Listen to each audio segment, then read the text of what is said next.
Eine Schublade, eine Truhe oder vielleicht ein ganzer Kleiderschrank? Los geht's!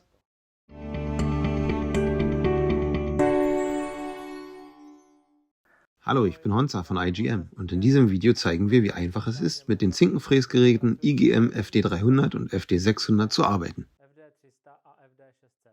Im vorherigen Video haben wir gezeigt, wie die Vorrichtungen zusammengebaut werden und in diesem Video zeigen wir die Herstellung einer halbgedeckten Schwalbenschwanzverbindung in einer praktischen Demonstration, bei der wir Schritt für Schritt eine Verbindung anhand einer Grundvorlage herstellen. Eine halbverdeckte Schwalbenschwanzverbindung verwenden wir beispielsweise bei der Herstellung einer Schublade, bei der Verbindung der Front mit den Seiten oder auch bei der Herstellung von Schränken und Schmuckkästen. Als erstes müssen wir das Material für die Herstellung der Verbindung vorbereiten. Einer der wichtigsten Parameter ist die Breite des Teils. Mit der Schablone FD300 ist es möglich, Fugen mit einer Breite von 21,5 bis zu 305 mm und mit der FD600 bis zu einer Breite von 610 mm herzustellen. Der zweite Parameter ist die Dicke des Teils, wobei mit der Grundschablone Teile mit einer Dicke von 11 bis 25 mm bearbeitet werden können. Für dünnere Teile mit einer Dicke von 8 bis 12 mm besteht die Möglichkeit, eine Schablone für eine Mini-Schwalbenschwanzverbindung zu verwenden, die ihr als optionales Zubehör erwerben könnt.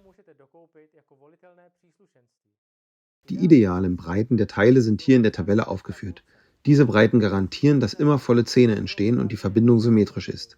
Die Tabelle findet ihr auch in der Beschreibung des Videos und natürlich im Handbuch.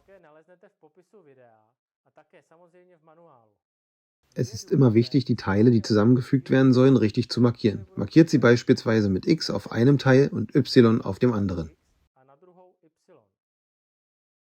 Wir markieren die Seite unserer Schublade mit X und die Vorderseite der Schublade mit Y. Teile X werden unter Frontdruck und Teile Y unter Oberdruck eingelegt. Bei der Vorbereitung muss auch berücksichtigt werden, dass wir nach der Beschriftung der Teile mit Buchstaben noch die entsprechenden Verbindungen nummerieren müssen, damit wir das Teil anschließend korrekt fräsen können.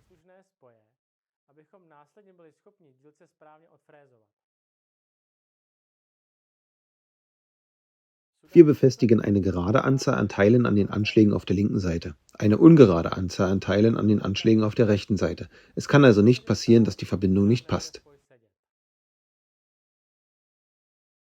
Wir haben das Material bereit und können mit dem Aufbau der Vorrichtung und des Fräsers beginnen.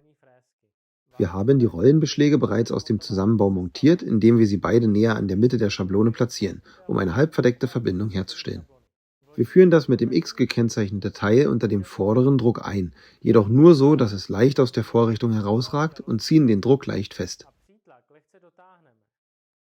Setzt das Teil Y unter den oberen Druck ein, sodass es am seitlichen Anschlag und Teil X anschlägt. Zieht den oberen Druck fest, wir stellen Teil X so ein, dass es Teil Y nicht überlappt und gleichzeitig am Anschlag anliegt.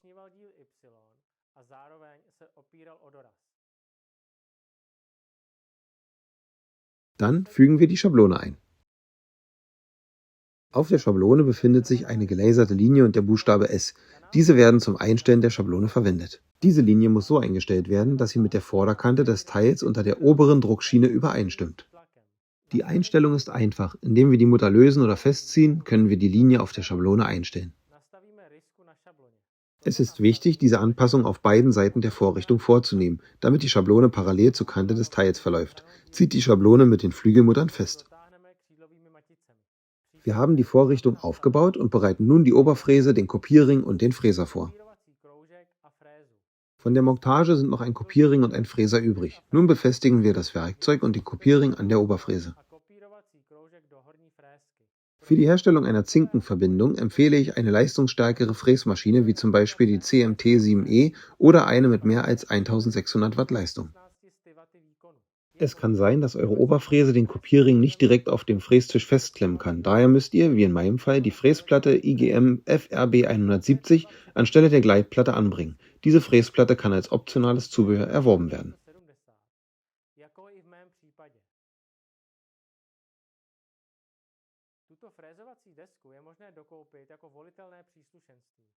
Wir setzen den Fräser ein, ziehen ihn fest und stellen die Verlängerung des Fräsers ein. Einstellungen können auf verschiedene Art vorgenommen werden, zum Beispiel mit einem Maßband oder am schnellsten und einfachsten mit dem digitalen Tiefenmesser IGM MDH 001.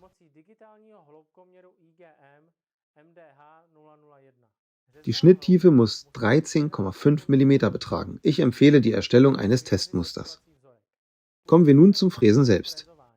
Platziert die Fräsmaschine so auf der Schablone, dass die Fräsmaschine das Werkstück nicht berührt.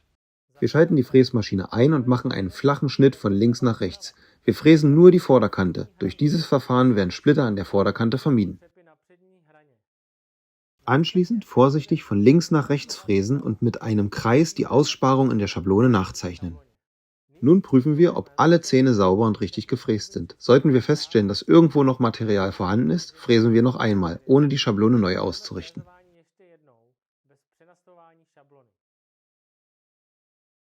Nehmt die Werkstücke aus der Vorrichtung und versucht, sie ineinander zu setzen.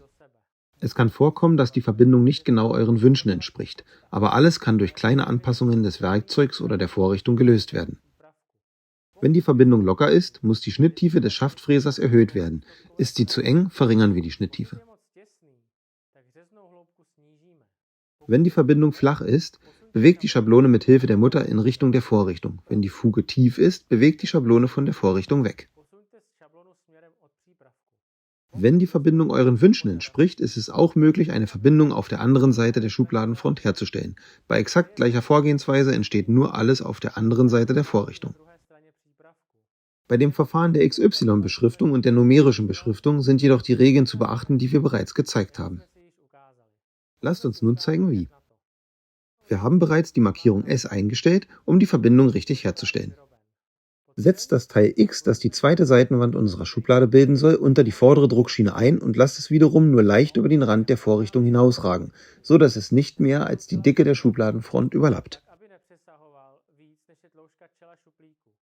Platziert Teil Y, das die Vorderseite der Schublade bilden soll, erneut unter dem oberen Druck und stoppt es mit einem Anschlag auf der gegenüberliegenden, das heißt rechten Seite der Vorrichtung und im vorderen Teil mit Teil X.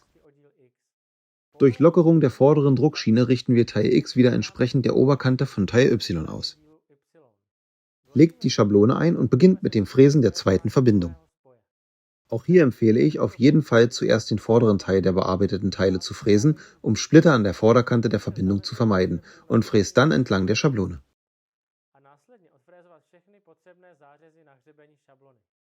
Jetzt müsst ihr nur noch beide Druckschienen lösen und alle 3 Teile miteinander verbinden. Wir haben die Vorderseite der Schublade fertig und werden im nächsten Video die Rückseite der Schublade anhand der offenen Schwalbenschwanzschablone anfertigen. Ich bin fest davon überzeugt, dass euch dieses Video bei der Herstellung einer Zinkenverbindung geholfen hat. Mit dem IGM FD300 und FD600 ist das wirklich ein Kinderspiel.